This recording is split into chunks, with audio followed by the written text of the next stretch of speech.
Hindi ka man graduate ng college, hindi ka naman opisyal sa kumpanya, hindi ka man CEO, but if God is with you, you are successful.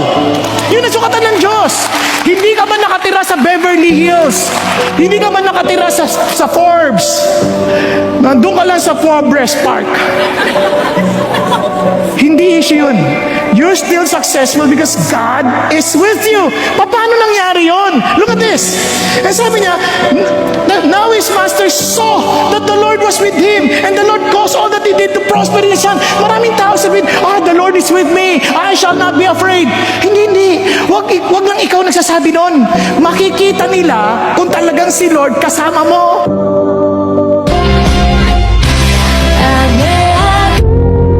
Napansin mo ba?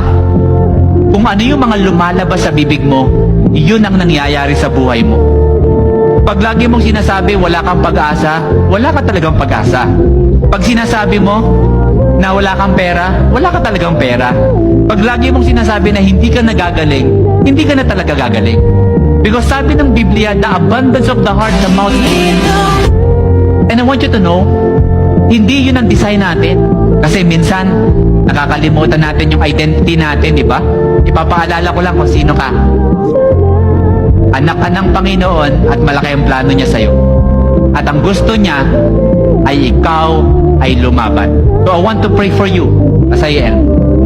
Sa mga tao dito na feeling mo lagi you are defeated or feeling mo na parang wala kang pag-asa sa buhay, I want you to know, nagkamali ka man minsan, that is not your identity.